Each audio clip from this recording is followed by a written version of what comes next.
इसमें तो कोई मज़ायका नहीं है कि डिटेल्स जो है वो पार्लियामेंट के सामने आनी चाहिए, लेकिन मेरे ख्याल से जिस मामले पे वो इतना हसास हो रहे हैं कि आईएमएफ डायरेक्टली कांटेक्ट कर रहा है पाकिस्तान की फ्रेंडली कंट्रीज़ को और उनसे अश्योरेंस मांग रहा है कि जो एक्सटर्नल गैप होगा क्या आप उसको पूरा करेंगे।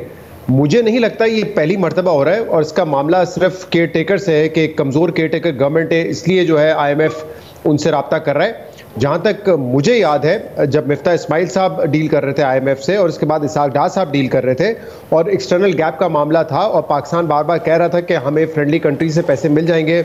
और आईएमएफ कह रहा था कि आप पहले उनसे अश्योरेंस लेकर आए, तो मुझे जहाँ तक याद है, correct me if I am wrong, कि उस वक्त भी राब्ता डायरेक्टली आईएमएफ ने उन कंट्रीज से किया था, अश्योरेंसेज मांगी थी उनसे कि क्या आप पाकिस्तान को सपोर्ट करेंगे या नहीं करेंगे। तो मुझे नहीं लगता कि ये राब्ता पहली मर्तबा है और केयर टेकर हुकूमत के होने की वजह से हो रहा है। एक ट्रस्ट डेफिसिट पाकिस्तान और आईएमएफ के दरमियान रहा है, क्योंकि जो उन्होंने हमें शराइत दी थी, जो कंडीशंस थी, वो कभी हमने पूरी नहीं की, कभी हमने देर से पूरी की, कभी हमने मिस कमिटमेंट की। तो इसीलिए जो पाकिस्तान के माली हालात इतने ख़राब हो गए थे, रिजर्व्स कंडीशन हमारी ये थी कि हम डिफ़ॉल्ट कर सकते थे, तो आईएमएफ अश्योरेंस चाहता था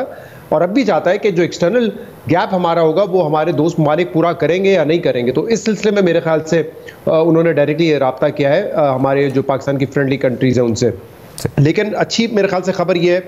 कि इतना कंसर्न नहीं है, इस मरतबा कोई ऐसा हर्डल नहीं है और जो टास्क या जो कंडीशंस थी वो जो केयर टेकर गवर्नमेंट है अपनी पहली सहमाई में मुकम्मल कर चुकी है। मेरे ख्याल से कुछ और मुतालबात हैं कि टैक्स टू जीडीपी आपने बढ़ाना है, किस तरीके से आपने रियल स्टेट सेक्टर पे और रिटेलर्स पे फिक्स टैक्स लगा के अब उस टैक्स नेट को बड़ा करना है। हाँ, एसआईएफसी वाला मामला जो है वो बड़ा इंपॉर्टेंट है। अब पाकिस्तान ने जब एसआईएफसी का ये फोरम बनाया था तो उसका मकसद ये था, ये एक वन विंडो ऑपरेशन होगा जो इन्वेस्टमेंट अट्रैक्ट करेगा, क्योंकि हमारे यहाँ कोई इन्वेस्टर आना नहीं चाहता, वो रेड टेबलिज्म में मसला हो जाता है, सूबाई कॉन्फ्लिक्ट कुछ और है, वफाक से मामला कुछ और है, इसलिए एक स्मूथ वन विंडो ऑपरेशन होगा जो एसआईएफसी इन्वेस्टर्स को देगा। लेकिन इसके पीछे कुछ इस तरह की भी बातें थी कि कुछ पाकिस्तान के दोस्त ममालिक जो इन्वेस्टमेंट करना चाहते थे वो ये चाह रहे थे कि एक वन विंडो ऑपरेशन तो हो, लेकिन हमें कुछ चीज़ों में बिडिंग में नहीं जाना, हमें डायरेक्टली एसेट्स परचेज करने हैं। और उस हवाले से नून लीग की जो मखलूत हुकूमत थी उन्होंने एक बिल भी पास किया था कि गवर्नमेंट टू गवर्नमेंट ट्रांजैक्शंस के लिए प्रोसेस को जो है आसान बनाया जाएगा। तो इस पे ऑब्वियसली एक सवाल तो ये उठ रहा था कि इसकी ट्रांसपेरेंसी कितनी होगी और इसका अकाउंटेबिलिटी कितनी होगी, क्योंकि यहाँ पे उल्टा एक मकसद ये भी था कि हमारे अब ब्यूरोक्रेट्स अक्सर जो है वो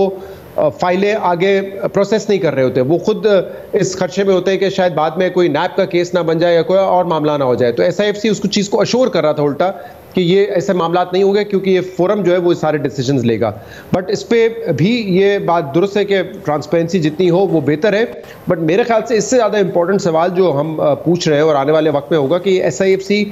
जिस मकसद के लिए बनी थी वो मकसद कितना पूरा होता हुआ नजर आ रहा है। क्योंकि कल भी मैंने किसी पाकिस्तानी ऑफिशियल का ये बयान सुना है कि $70 बिलियन